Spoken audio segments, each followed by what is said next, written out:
हाँ जी। गाइस सबको स्क्रीन दिख रही है? आगे चलते हैं, आगे बढ़ते हैं भाई। अगला कौन सा हमने अकाउंट क्लोज करना है? वेजेस। वेजेस की डेबिट साइड, डेबिट साइड ज्यादा थी तो डेबिट साइड का टोटल लिख, ओहो sorry guys, just debit side का टोटल लिखा 700, बैलेंस आ गया इधर बाय बैलेंस सी डी 30/4/2021। भाई ठीक कर ले रजत, साथ साथ जहाँ जहाँ जो चीजें चेंज करता जा रहा हूँ। ठीक है, टू बैलेंस बी डी 700 रुपये। ठीक है भाई। फिर इसके बाद डिस्काउंट रिसीव को करेंगे। डिस्काउंट रिसीव में आपका क्रेडिट बैलेंस ज़्यादा था तो पहले क्रेडिट साइड में लिखा, बैलेंस यहाँ निकल के आया डेबिट साइड में, तो इसको बोलेंगे balance C D to balance C D. Date आ जाएगी 30 अप्रैल 2021 और क्रॉस करके आएगा यहाँ पे ये 1 मई 2021 को बाय बैलेंस बी 300 रुपये। ठीक है, क्लियर हो गया गाइस। लास्ट अकाउंट रहता है आपका रेंट अकाउंट। डेबिट साइड ज़्यादा है, वही टोटल क्रेडिट में आया और क्रेडिट में बैलेंस सी डी निकल आया बाय बैलेंस सी डी 30 अप्रैल 2021 और 1 मई 2021 को टू बैलेंस 1500। हाँ जी गाइस, क्लियर है सबको? किसी को कोई डाउट यहाँ तक? जितना अभी हमने किया है बैलेंसिंग करना समझ में आ गया कैसे करा है बेटा? करेक्ट कर लिया बेटा रजत, आपने करेक्शंस कर लिया? Yes okay. दो बातें आगे बढ़ने से पहले, ट्रायल बैलेंस पे जाने से पहले दो बातें। सबसे पहले रेंट अकाउंट को ही देखते हैं। ठीक है, रेंट अकाउंट में देखो जरा, आपका कौन सी साइड ज्यादा थी रजत रेंट अकाउंट में? डेबिट साइड ज्यादा थी या क्रेडिट साइड? सारे लोग ध्यान से देखेंगे, नई चीज बता रहा हूँ बेटा। हाँ रजत, डेबिट साइड। इसीलिए इसको क्या बोलते हैं? Debit balance. डेबिट बैलेंस का मतलब क्या होता है? Debit side is more than the credit side, hence it is resulting into some balance. समझ आ रहा है? तो पहले हम क्या करते हैं, पहले हम इस बैलेंस को जब हम बैलेंस करते हैं तो देखो डेबिट साइड ज्यादा थी क्रेडिट साइड से, इसीलिए क्रेडिट साइड में बैलेंस सीडी आया और फिर क्रॉस करके वापस हम इसको कहाँ लेके चले गए? Debit side. समझ आई मेरी बात? क्लियर? तो डेबिट बैलेंस का मतलब क्या हुआ? डेबिट बैलेंस का मतलब है debit side is more than the credit side. And credit balance का मतलब क्या है? That credit side is more than the debit side. Note करो बेटा इस बात को जो मैंने अभी बताया। Debit balance means debit side is more than the credit side. ये सारी चीजें एमसीक्यू वगैरह में आती है बेटा इस तरीके। डेबिट बैलेंस का मतलब क्या है? Debit side is more than the credit side. Debit balance means debit side is more than the credit side. दूसरा credit balance, credit balance means credit side is more than the debit side.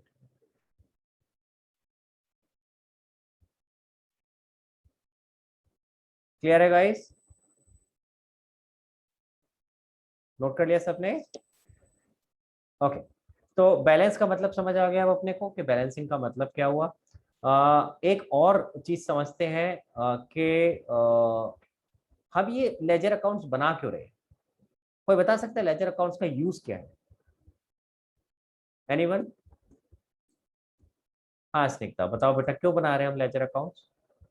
Sir हम journal बनाते हैं तो सारे accounts की बनाते हैं, तो ओनर पूरे पेजेस को थोड़ी देखता रहेगा। हर मतलब अगर जैसे मुझे राम को पे करना है तो वो पूरे जर्नल को थोड़ी देखेगा कि मैंने कहाँ कहाँ राम के साथ ट्रांजैक्शंस करी है। तो वेरी एक गुड, एक पेज हर अकाउंट के लिए हम बना देते हैं ताकि बहुत इजी बढ़िया। रहे कि जो स्निग्धा ने किसको बात कितना करी है पे ना, करना मैं उसी को थोड़ा और एक्सप्लेन कर देता हूँ। स्निग्धा ने बिल्कुल सही बात पकड़ी है। देखो भाई, अब एक आपका डेटर है मान लो राम, जिसको आप उधार पे माल बेचते हो। ठीक है, लेट्स अज्यूम। अब आप उसको बार बार उधार पे बेचते रहते हो और वो थोड़े थोड़े थोड़े करके पैसे देता रहता है। मान लो राम आ गया किसी दिन आपके पास, बताओ भाई साहब कितने पैसे हैं, आज मैं आपका सारा उधार चुका दूंगा। है, लेट्स अज्यूम कि राम आ गया एक दिन, ऐसी बड़ी सारी ट्रांजेक्शन थी, 1-2 महीने से ऐसी चल रही थी रेगुलर ट्रांजेक्शन। महीने में कम से कम 25-30 ट्रांजेक्शन चल रही थी। कभी वो उधार पे कभी वो उधार पे माल ले जाता था और कभी कभी कुछ पैसे दे जाता था। एक दिन आ गया ऐसे ही अचानक, बताओ कितने पैसे देने? तो भाई होगा क्या, जो बिजनेसमैन होगा वो क्या करेगा? अपने अकाउंटेंट की तरफ देखेगा, बता भाई कितने पैसे देने हैं इसने, आया ही हिसाब करने। तो अकाउंटेंट क्या करेगा? रुको भाई साहब, ढूंढने दो जरा। हाँ, जर्नल निकालेगा, ढूंढेगा, राम राम राम राम राम राम राम राम राम राम, हाँ ऐसे ढूंढ रहा होगा कहाँ लिखा है राम राम राम राम राम राम। सोचो जरा कितना अजीब हो जाएगा, एक एक चीज के लिए ऐसे किसी भी चीज का ढूंढना होगा तो ऐसे ऐसे करके हिसाब लगा रहा होगा, हाउ डिफिकल्ट। हाँ, तो ये तो बड़ा मुश्किल काम हो जाएगा। तो इसीलिए हमने क्या करा, हर चीज के लिए एक डेडिकेटेड अकाउंट बना कि आपको उस चीज से रिलेटेड कभी भी कोई जानकारी चाहिए तो सीधा उस अकाउंट में चले जाओ, वहां आपको उस चीज से रिलेटेड सारी जानकारी मिल जाएगी। जितनी भी जनरल एंट्रीज पास हुई हैं वो सारी जनरल एंट्रीज मिल जाएंगी आपको, नंबर 1। प्लस कोई भी अकाउंट देखो आपको रिफ्लेक्ट करेगा, बताएगा कि वो उसका मीनिंग क्या है। देखो मैं आपको शुरू से इसका मीनिंग समझाने की कोशिश करता हूँ, देखना सर। सबसे पहले कैश अकाउंट, कैश अकाउंट में बैलेंस आ रहा है 87,050, यानी कि 1 मई 2021 को हमारे पास कितना कैश बचा है, 87,050। इसका ये मतलब, आ रही है बात समझ में, क्लियर? मतलब भी आना चाहिए, सिर्फ बनाते रहना नहीं है, लॉजिक समझ में आना चाहिए हम बना क्या। अगर आपसे पूछा जाए पैसे कहां कहां से आए, तो डेबिट साइड में देख लो, पता चल रहा है पैसे कहां कहां से आए। ओनर ने लगाए थे 1 लाख रुपए, हमने गोपाल को गोपाल से पैसे आए हमारे पास 3,950। डेबिट साइड में जो 2 एंट्रीज आ रही है यहाँ से पैसे आए हैं, और जो क्रेडिट साइड में जितनी एंट्रीज आ रही है वो सारे पैसे गए हैं। देखो वो सारे के सारे खर्चे हैं कि नहीं आपके। तो हर अकाउंट कुछ ना कुछ अपने बारे में समझाता है, क्लियर? समझ में आ रहा है? इसी तरीके से अगला चलते हैं, परचेज अकाउंट। हमने कहाँ कब कब कितनी कितनी परचेजेस करी, यहाँ से पता चल रहा है। देखो डेबिट साइड में देखो सारी परचेज पता चल रही है। कैश में परचेज किया 5,000 और उधार में राम से लिया था 8,000। टोटल हमने पूरे साल में कितनी परचेज करी, 13,000, जो बैलेंस आ रहा है। समझ आया मेरी बात, क्लियर? अगर मैं आपसे ऐसे पूछता कि परचेज कितनी करी हमने पूरे साल में, ढूंढोगे परचेज परचेज परचेज परचेज कहाँ लिखा है? जरूरत ही नहीं है। अकाउंट इसीलिए तो बना रहे हैं। अकाउंट बनाने का पर्पस क्या है? अकाउंट बनाने का पर्पस है उस पर्टिकुलर हेड से रिलेटेड सारी की सारी समरी, जितनी भी एंट्रीज हैं वो सब यहाँ पे समराइज हो उस पर्टिकुलर हेड से रिलेटेड। यानी परचेज से रिलेटेड जितनी भी आपकी एंट्रीज हुई थी वो सारी की सारी यहाँ पे समराइज हो। क्लियर हुआ? समझ आया? ठीक। इसी तरीके से कैपिटल में अगर मैं देखूंगा तो कैपिटल का मेरा बैलेंस आ रहा है 1 लाख, यानी कि आज की डेट पे 1 मई 2021 को अगर कोई मेरे से पूछे बिजनेस ने वापस कितने पैसे करने हैं ओनर को, तो कितने करने हैं? 1 लाख। समझ आ रहा है? क्लियर? आपको बाकी सारी चीजें ऑटोमेटिकली नेट ऑफ होके यहाँ पे मिल गई। इसी तरीके से राम का अगर देखा जाए कि राम से कितने पैसे लेने हैं या कितने देने हैं, अरे नील हो गया भाई, ना लेने ना देने, कोई बैलेंस ही नहीं है। बैलेंस आता तो हम बोलते कि लेने हैं या देने हैं। अगर डेबिट बैलेंस आता तो उससे पैसे लेने हैं, और क्रेडिट आता तो उसको देने हैं, क्योंकि डेबिट का मतलब एसेट हो गया कि मिलना है पैसा, है ना, और क्रेडिट का मतलब लायबिलिटी हो गया कि हमें पे करना है। क्लियर हो रहा है? मेरी बात समझ में आ रही है? ठीक है। इसी तरीके से गोपाल का भी आपस में मैच हो गया, तो ना अब और पैसे लेने हैं ना देने हैं। ठीक है। सेल्स का आ गया बैलेंस 4,000, इसका मतलब टोटल सेल हमने पूरे साल में कितनी करी, 4,000 रुपए की। ब्रेकअप देखना है तो अंदर देख लो, इस केस में तो एक ही थी, गोपाल से ली थी, गोपाल को माल बेचा था। ट्रेड एक्सपेंसेस जो भी खर्चा है हमने कब किया, 15/4 को किया। यहाँ से सारी डिटेल पता चल जाती है अकाउंट से। तो अकाउंट एक तरह से क्या है, summary of transactions related to a particular head. जिस भी चीज का अकाउंट आप देख रहे हो वो उससे रिलेटेड सारी ट्रांजेक्शन्स को वहां समराइज कर रहा है। तो आपको ढूंढने की जरूरत नहीं है, जैसे स्निग्धा ने बताया। आपको अगर कोई एक पर्टिकुलर चीज का बैलेंस चाहिए तो आपको एक एक ढूंढना नहीं पड़ेगा, कहाँ कहाँ डेबिट किया कहाँ कहाँ क्रेडिट किया, आप सीधा यहाँ से देख सकते हो। एक चीज बताता हूँ इसी से रिलेटेड। 20 अप्रैल की एंट्री थी आपके पास, 20 अप्रैल की। यहाँ तो लिख दिया कि कैश मिला गोपाल से 3950 और डिस्काउंट अलाउ किया 50। लेकिन क्या 27 अप्रैल की एंट्री में लिखा था कितना डिस्काउंट है? 27 अप्रैल में तो डिस्काउंट नहीं लिखा, उसने क्या बोला, फुल एंड फाइनल सेटलमेंट। तो आइडियली तो हमें पता क्या करना चाहिए था, हमें राम के अकाउंट में जाकर के देखना चाहिए था कि भाई बैलेंस बच कितना रहा है। तो अगर मैं राम के अकाउंट में जाता, देखो राम के अकाउंट में अगर जाता तो मेरी ये 2 एंट्री हो रखी थी, कैश वाली हो रखी थी, सॉरी कैश वाली मुझे करनी थी, परचेज वाली हो रखी थी, ये एंट्री हो रखी थी 8,000 वाली ऑलरेडी। अब वो बोल रहा है कि आपने पे करना है 7,700, तो बताओ बाकी सारा क्या हो गया, फुल सेटलमेंट। तो इसका मतलब 7,700 यहाँ पे करता, और ये जो मेरी बैलेंसिंग फिगर आती, ये मेरी एक तरह से अकाउंट से पता चल जाती कि 300 रुपए का इसका मतलब डिस्काउंट है। अकाउंट से ढूंढना कितना आसान हो जाता। यहाँ तो फिर भी 2 एंट्रीज है, 2 एंट्री में तो फिर भी आपने जर्नल में ढूंढ लिया। सोचो 20-25 एंट्रीज है, डेबिट में भी और क्रेडिट में भी, तो कैसे ढूंढते? तो यहाँ से इजी हो जाता कि नहीं हो जाता? तो जो भी बैलेंस आया वो सारा का सारा क्या, डिस्काउंट। समझ आ रहा है गाइस? यहां तक क्लियर हुआ? भव्या क्लियर हो रहा है पक्का? ओके, बाकी सबको क्लियर है बेटा? चले फिर आगे। हाँ जी, बताओ भाई। तो यहाँ तक तो मैंने समझा दिया। मैंने आज आपको अभी नया क्या क्या सिखाया, एक तो लेजर में आपको मैंने बता दिया कि लेजर में दूसरे तरीके से कैसे आप पोस्टिंग कर सकते हो, प्लस मैंने कंपाउंड एंट्री की पोस्टिंग सिखाई, प्लस लेजर पे जो अकाउंट बना रहा है उसका मतलब बताया, क्यों बनाते क्यों है। ठीक है, चलो भाई अब जरा इसको ट्रायल बैलेंस में लेके जाते हैं। पहली कौन सी चीज थी, कैश अकाउंट। कैश अकाउंट का डेबिट में बैलेंस आ रहा है, देख रहे हो ये बैलेंस बीडी किधर है, डेबिट साइड। कहां पर है, देखो ये डेबिट साइड में है ना। ठीक है, तो आपका ये बैलेंस कहाँ आएगा, कैश का डेबिट में। टिक करते रहो भाई अपने ट्रायल बैलेंस में, चेक करते रहो। आप सबसे पहले लिखोगे कैश अकाउंट और डेबिट में आ रहा होगा 87050। इसी तरह से अब इन्होंने क्योंकि अगला परचेज लिया, मैं परचेज बता रहा हूँ। अगर आपका कोई और अकाउंट होगा तो आप उसको बाद में टिक कर लेना, अभी परचेज पे फोकस करो। परचेज का बैलेंस कितना आएगा, अगेन डेबिट में आएगा 13,000। टिक करते चलो बेटा। कैपिटल का बैलेंस कहाँ आएगा, क्रेडिट में। अब देखो ये क्रेडिट में पहुंच गया है ना, तो क्रेडिट में बैलेंस कितना आएगा, 1 लाख। इसी तरह से राम और गोपाल का कोई बैलेंस नहीं आएगा, तो अगर आपने लिखा होगा नाम तो उस पर डैश डैश डाल देना दोनों जगह, डेबिट में भी क्रेडिट में। सेल्स का बैलेंस आएगा 4,000 कहाँ पे, क्रेडिट साइड पे। ट्रेड एक्सपेंस का बैलेंस आएगा डेबिट साइड पे 2000। डिस्काउंट अलाउड का डेबिट साइड पे 50 रुपीज। वेजिस का डेबिट साइड पे 700 रुपीज। डिस्काउंट रिसीव का क्रेडिट साइड पे 300 रुपीज। और रेंट का डेबिट साइड पे 1500 रुपीज। चेक कर लिया सारा, ठीक है। तो मैं एक बार यहाँ भी देख लेता हूँ इसने ठीक बनाया कि नहीं। कैश का डेबिट में आएगा, ठीक है। परचेज का डेबिट में आएगा, capital credit, sales credit, trade expense debit, discount allowed debit, wages debit, discount receive credit, rent debit. बिल्कुल ठीक है। इसका टोटल बेटा हमेशा डबल लाइन डाला करो इस तरह से, एक ऊपर दो नीचे, ठीक है। ये आपका टोटल मैच है। समझ आया बेटा, क्लियर हुआ ये पूरा क्वेश्चन किस तरीके से किया हमने। चलो अब जल्दी जल्दी करेंगे। और मैं एक बार क्वेश्चन आंसर दिखाता जा रहा हूँ, और जहां दिक्कत हो वो मेरे से पूछना बेटा। थर्ड क्वेश्चन में बताओ किसी किसी पॉइंट में डाउट कि सर ये इसका डेबिट में क्यों आया, या इसका मतलब क्या है, डेबिट में क्यों आया या क्रेडिट में क्यों आया, या इसका मतलब क्या है इस पर्टिकुलर आइटम का। तो जिस चीज को डाउट नहीं है वो थम्स अप करते रहो, और अगर डाउट है तो प्लीज रेज योर हैंड। आपके सामने आंसर है।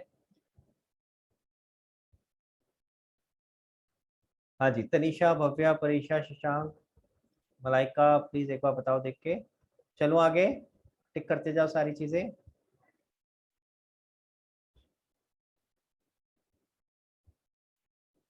ये बाकी बचा हुआ आंसर थर्ड क्वेश्चन का। मैं भी जब तक देख लेता हूँ इसमें कोई और इम्पोर्टेंट चीज तो नहीं है। इसमें तो आई थिंक सारे नॉर्मल चीजें, रिटर्न इनवर्ड और रिटर्न आउटवर्ड है।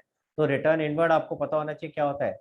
रिटर्न इनवर्ड, रिटर्न होके माल अंदर आ रहा है, यानी कि हमने कभी बेचा होगा, तो सेल्स रिटर्न है। रिटर्न इनवर्ड का मतलब सेल्स रिटर्न, और रिटर्न आउटवर्ड का मतलब परचेज रिटर्न।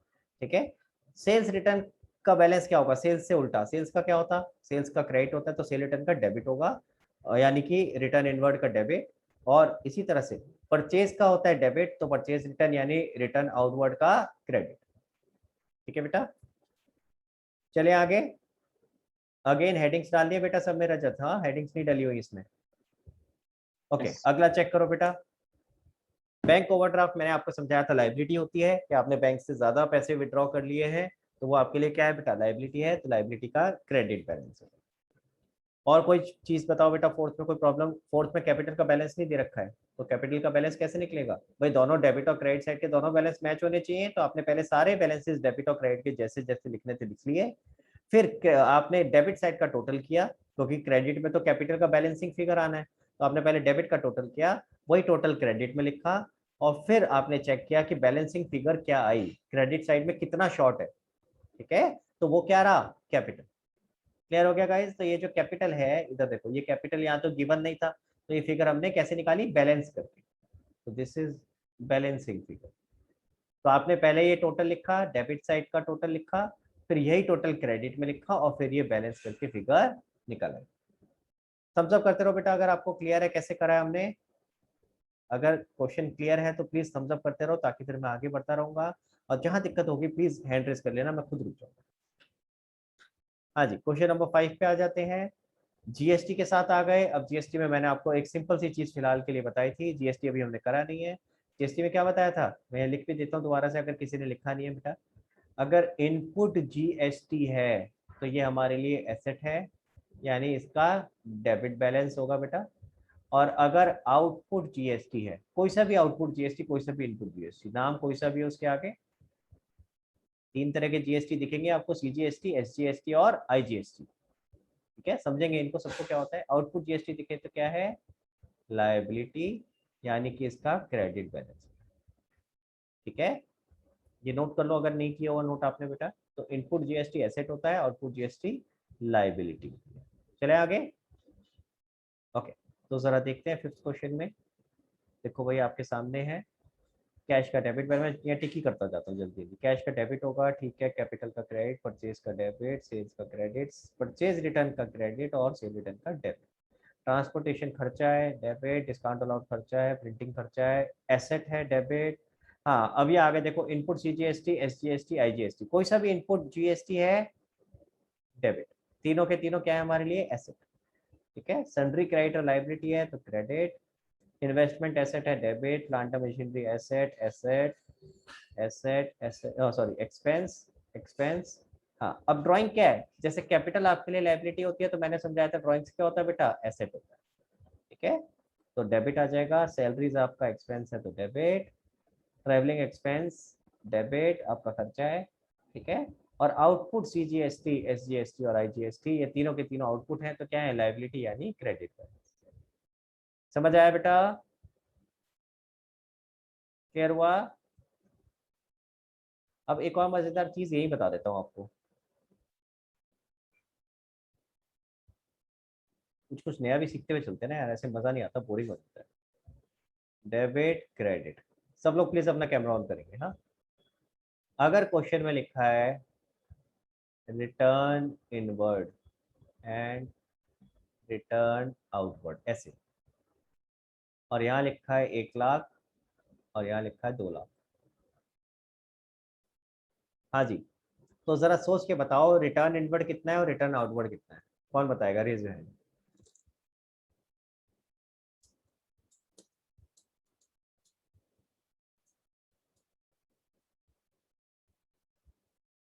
हाँ जी स्निग्धा। सर रिटर्न इनवर्ड होगा 1 लाख और रिटर्न आउटवर्ड होगा 2 लाख। अच्छा, और अगर मान ले मैं ऐसे लिखता हूँ,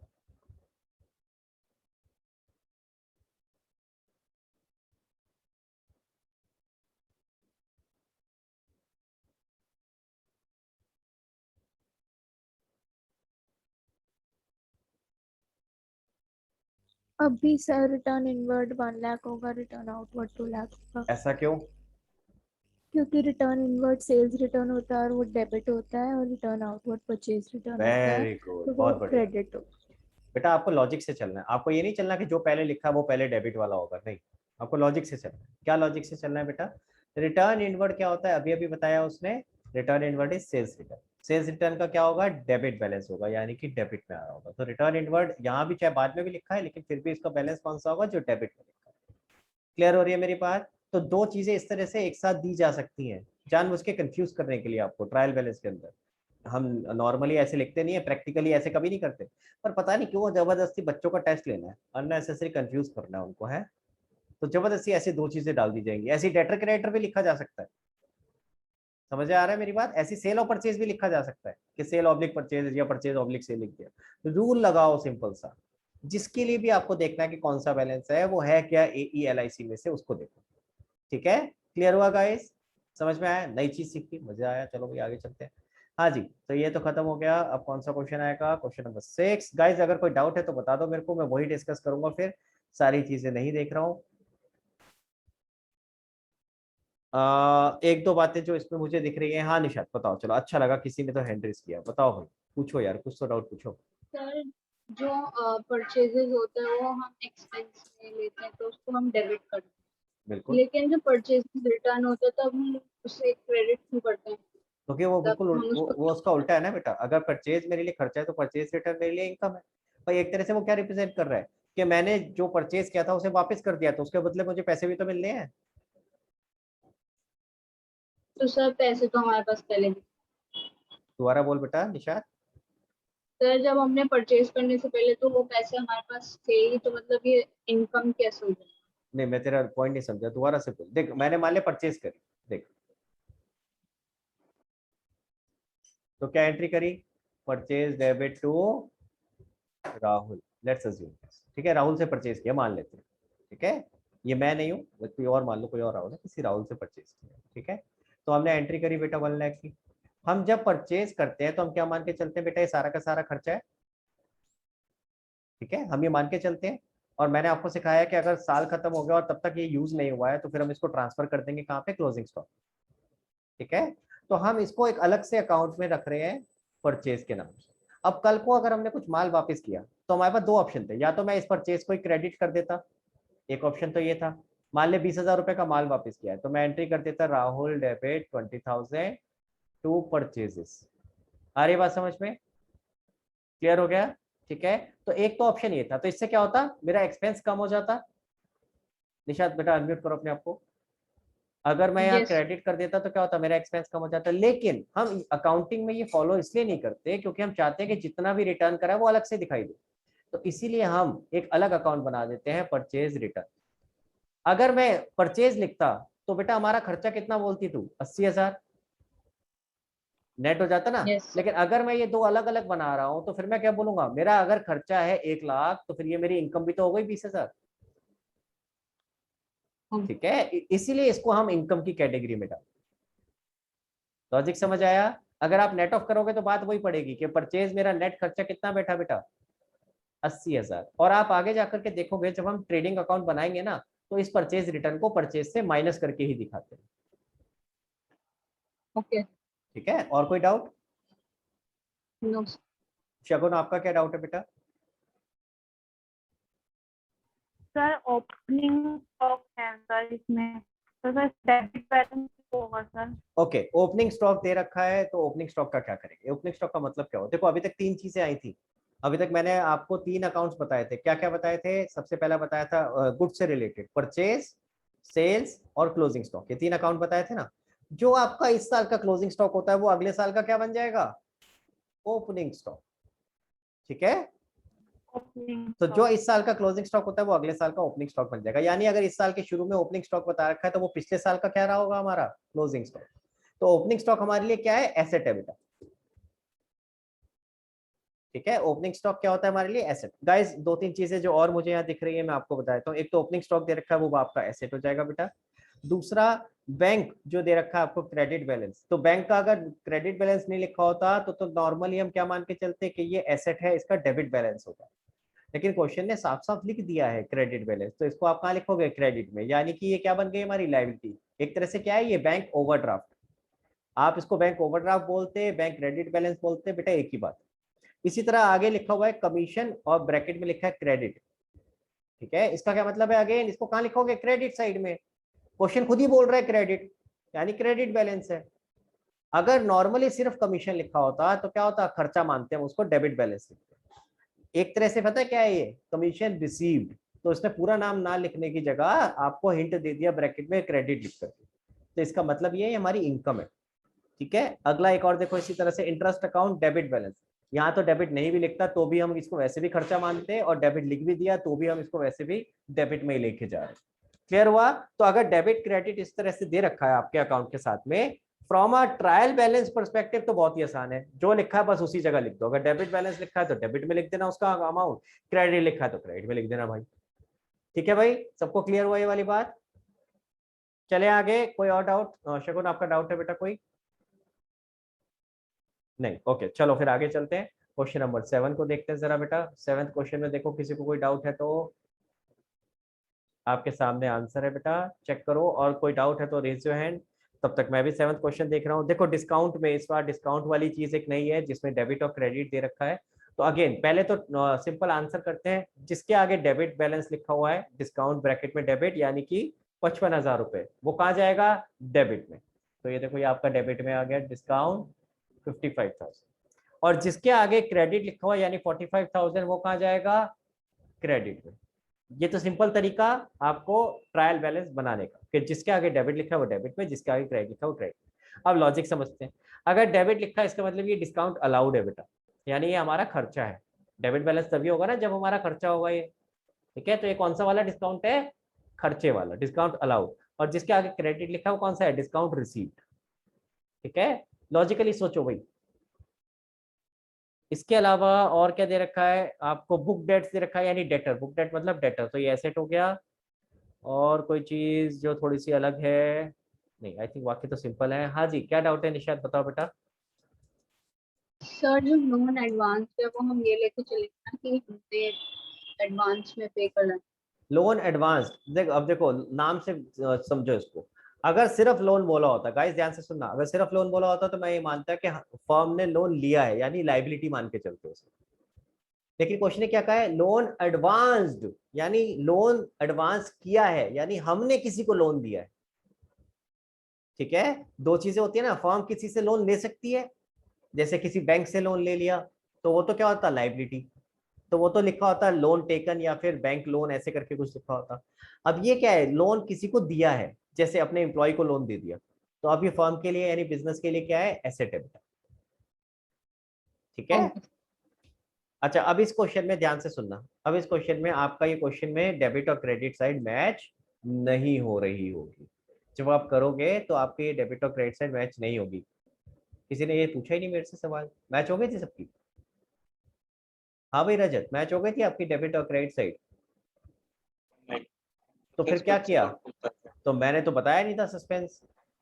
सब मेरे को ही समझ नहीं आया था, पापा से पूछ लिया था तो मैंने अच्छा, बता तो दिया। सस्पेंस अकाउंट मतलब जो साइड का डेबिट या क्रेडिट ज्यादा क्या मतलब स्टॉक होता है, पापा ने मतलब बताया सस्पेंस अकाउंट का? सही है। क्या जैसे बताया सस्पेंस बताओ। अकाउंट होता है मतलब जिसके बारे में हम कुछ पता नहीं होता कौन सा अकाउंट है, तो सर उसमें हम मतलब कोई भी अकाउंट अज्यूम कर देते हैं कि जैसे कि हमारा, जैसे इसमें हमें पता नहीं कौन सा अकाउंट, मतलब हमारा कौन सा अकाउंट में बैलेंस गिवन नहीं है, तो सर उसको एक डिनोट कर सकते हैं हम उस नेम से, सस्पेंस अकाउंट से। इसका मतलब क्या हुआ, सस्पेंस अकाउंट लिखने का मतलब क्या हुआ, मतलब बताओ।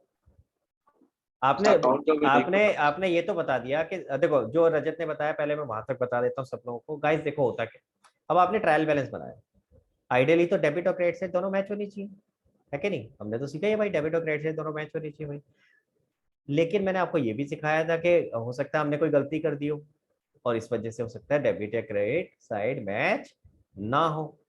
ठीक है, तो आप क्या करोगे, जब भी ट्रायल बैलेंस बनाओ सबसे पहले तो देखा करो क्या मैच हो रहा है। अगर मैच हो गया फिर तो काम खत्म, फिर तो खुश हो जाओ भाई कि चलो यार ट्रायल बैलेंस मैच हो गया, झंझट खत्म। अगर मैच नहीं हो रहा तो पहले तो रिविजिट करो, चेक करो कि क्या कहीं मैंने खुद तो कोई गलती नहीं कर दी, पोस्टिंग में पता चला डेबिट वाली आइटम क्रेडिट में लिख दिया, क्रेडिट वाली डेबिट में लिख दी, और मैं बेकार में क्वेश्चन में एग्जामिनर को बोल रहा हूँ कि उसने गलती करी। नहीं, समझ में आया? तो सबसे पहले तो वापस से रीचेक कर लो क्वेश्चन को कि क्या आपने जो जो अमाउंट डेबिट में आना था वो डेबिट में लिखा है, और जो क्रेडिट में आना था वो क्रेडिट में ही लिखा है। पहले तो आप खुद ये चेक करो। अगर आपने ये चेक कर लिया, उसके बाद भी आपको विश्वास है कि हाँ यार मेरे हिसाब से मैंने सही पूरा सारा सही बनाया ट्रायल बैलेंस, जो जो इन्फॉर्मेशन गिवन थी उसके हिसाब से, इसका मतलब क्या है? इसका मतलब है जिसने भी ये ट्रायल बैलेंस की फिगर्स आपको दिए हैं उसमें कुछ ना कुछ गलती रह गई। ठीक है, और वो गलती अभी हमें पता नहीं है। ठीक है, जैसे इस केस में जब आप इसको क्लोज करोगे बेटा, तो आपका जो क्या बोलते हैं, इसमें तेरा डेबिट साइड ज्यादा आ रही है, क्रेडिट साइड ज्यादा आ रही है? Credit side. हाँ जी, कौन सी साइड ज्यादा आ रही है? Sir credit side. बाकी लोगों से पूछ रहा हूँ, बताओ भाई। रजत तो कह रहा है क्रेडिट साइड ज्यादा आ रही है, बाकी लोग? क्रेडिट। हाँ परीक्षा, क्रेडिट। परीक्षा कह रही है डेबिट साइड ज्यादा आ रही है, निशा तुम कह रहे हो क्रेडिट साइड ज्यादा आ रही है। Credit side. डेबिट साइड ज्यादा आ रही है? अच्छा क्रेडिट साइड सी बोल रही है, अच्छा मुझे डी सुनाई दे रहा है, ओह सॉरी। तो परीक्षा कह रही है सर क्रेडिट साइड ज्यादा आ रही है डेबिट साइड से, सब लोग ये कह रहे हैं, मतलब निशात ने भी यही कहा, रजत ने भी यही कहा। ठीक है रजत, तो डेबिट साइड का बैलेंस आपका आया, ध्यान से सुनना बेटा गाइस, आपका डेबिट साइड का टोटल आया 1,1,43,00,000, वही टोटल आपने यहाँ लिखा, और ये बैलेंस निकाल दिया 1,90,000। ठीक है, ये आपने बैलेंस निकाल दिया। अब जरा ध्यान से सुनो बेटा, हम इसको बैलेंस को क्या नाम दे रहे हैं, सस्पेंस अकाउंट। ठीक है, मैं फिर से बता रहा हूं, जब कभी आपका ऐसा हो रहा हो कि डेबिट और क्रेडिट साइड मैच नहीं हो रही है, उठा करके सीधा सस्पेंस मत लिख देना, पहले अपनी गलती चेक कर लेना, आपने तो कुछ गलत नहीं कर दिया। तो एक बार जरूर दोबारा से रिविजिट करना कि जो भी डेबिट और क्रेडिट किया आपने ठीक किया कि नहीं। उसके बाद भी अगर आपको लगता है नहीं आपने ठीक किया है और अगर बैलेंस आ रहा है तो उसको सस्पेंस में डाल दें। सस्पेंस का मतलब क्या है? सस्पेंस का मतलब है सस्पेंस, हमें भी नहीं पता कि ये 1,90,000 किसको बिलोंग करता है।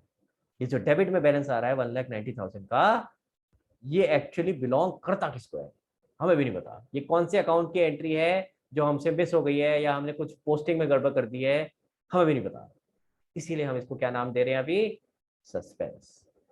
क्यों दे रहे हैं अभी सस्पेंस?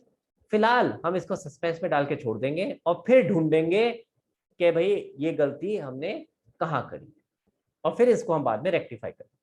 पर फिलहाल एक बार को तो क्लोज करें कि हाँ बाकी सारी चीज हमने एक बार को क्लोज कर दी, अभी फिलहाल हमने सस्पेंस में डाल दिया। कोई भी इस ट्रायल बैलेंस को देखेगा तो वो समझ जाएगा ए सस्पेंस 1,90,000 की गलती अभी पता नहीं चली है कहाँ है। यहाँ समझ आ रही है बात, क्लियर हुआ?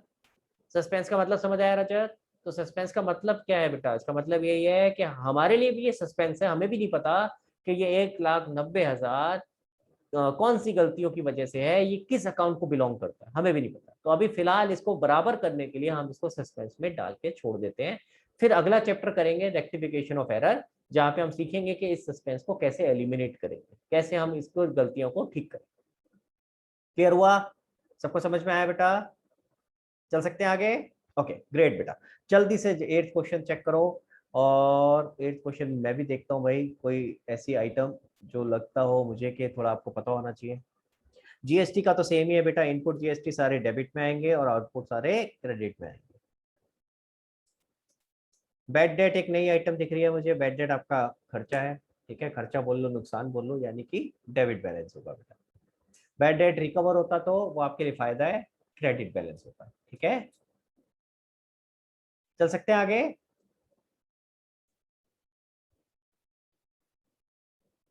किसी का मैच नहीं कर रहा आंसर तो मेरे को बताओ बेटा।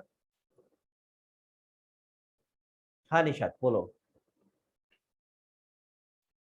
सर एक बार प्रेमिसेस बता दीजिए। हाँ प्रीमिसेस, प्रीमिसेस का मतलब होता है बिल्डिंग, तो बिल्डिंग को ही दूसरा नाम एक तरह से बुलाया जाता है प्रीमिसेस, ठीक है। तो premises is nothing but building. तो बिल्डिंग क्या हो गया बेटा आपके लिए? एसेट हो गया, तो एसेट मतलब डेबिट बैलेंस।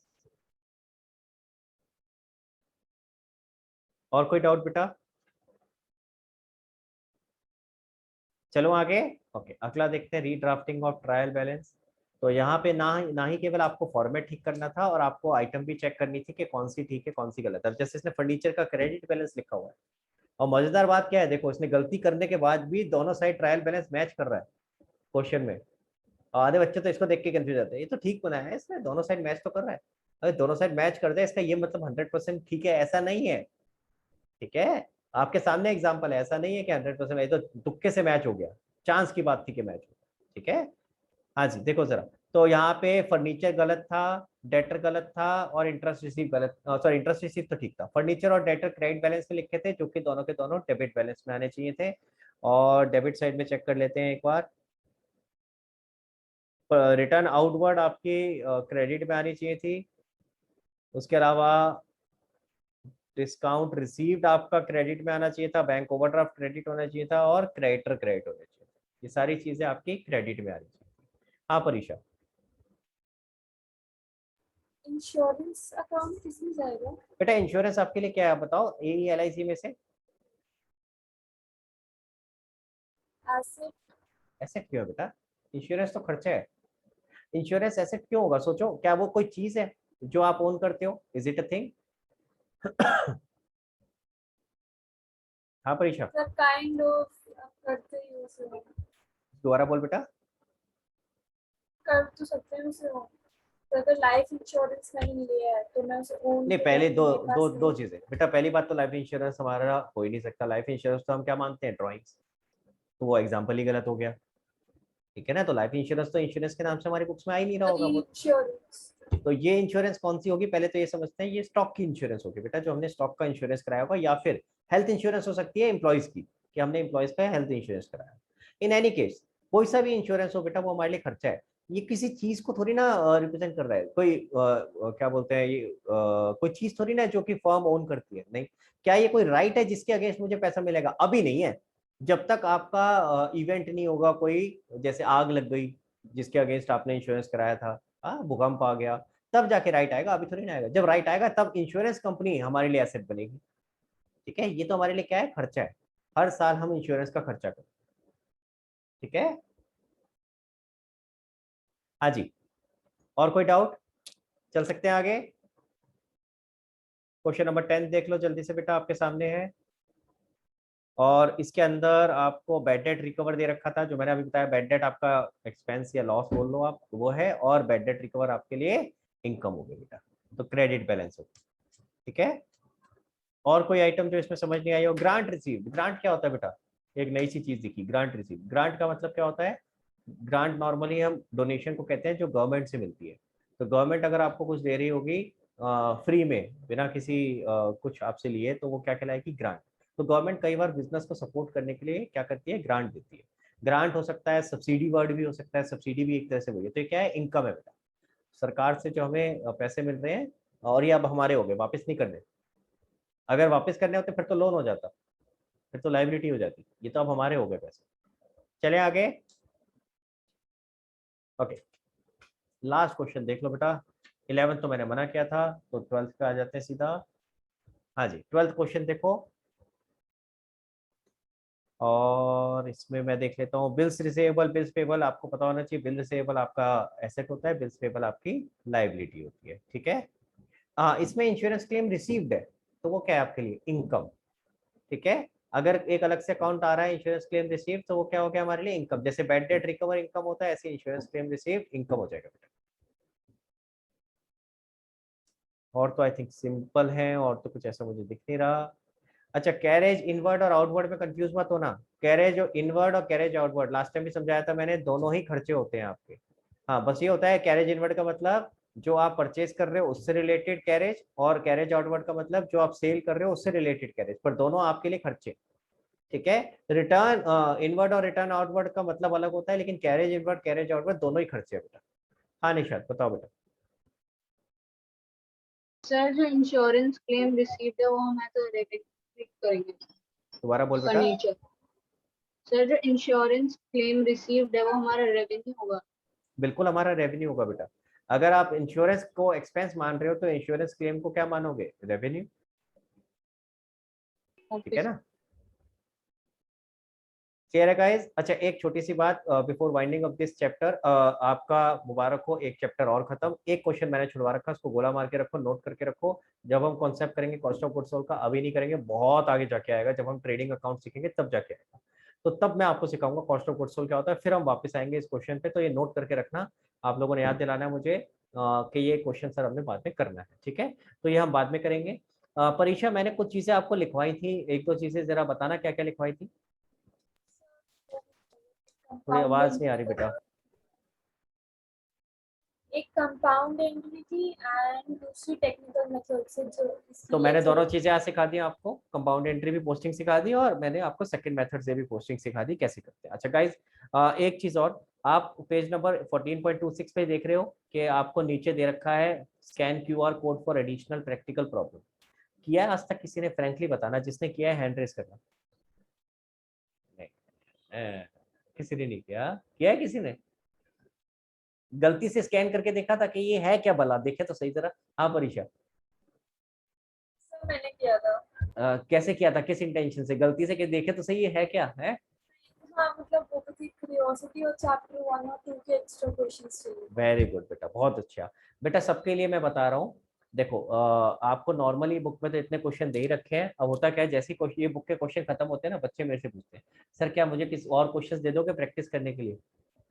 मेरे पास लास्ट टाइम आया भी था किसी का message, I don't remember the name, but मेरे पास लास्ट टाइम किसी का मैसेज आया था अकाउंटिंग इक्वेशन के लिए, somebody asked me for the questions, और मैंने भेज भी दिए थे, दूसरी बुक के क्वेश्चंस भेज दिए थे। लेकिन आपको मैं एक अच्छी चीज बता रहा हूँ, आपको किसी से क्वेश्चंस के लिए जरूरत ही नहीं है बोलने के लिए। इसके अंदर स्कैन करो और एक्स्ट्रा क्वेश्चंस मिलेंगे, और ऑब्वियसली वो थोड़े से इससे हार्ड होंगे, जो क्वेश्चन आप ऑलरेडी कर चुके हो, क्योंकि इतना प्रैक्टिस कर चुके होगे तभी तो आप न्यू क्वेश्चंस को देखोगे, ठीक है। तो इससे एक लेवल अप ही होंगे। तो जब आपको कंफर्टेबल लगे ना कि हाँ मेरा चैप्टर खत्म हो गया, तो फट से फिर ये वाले क्वेश्चंस प्रैक्टिस कर लिया करो, ठीक है। इससे ऑटोमेटिकली आपको पता चल जाएगा कि आपकी प्रिपरेशन ठीक हो गई है या नहीं हो गई है, इसमें कोई और चीजें मेरी मिस तो नहीं हो रही। इसी तरह से एक और दे रखा है की टर्म्स एंड चैप्टर समरी। ये उनके लिए, हमारे अकाउंट्स में तो यहाँ पे इतना ज्यादा यूजफुल नहीं रहेगा, थ्योरेटिकल चैप्टर्स में काम करेगा। Theoretical chapters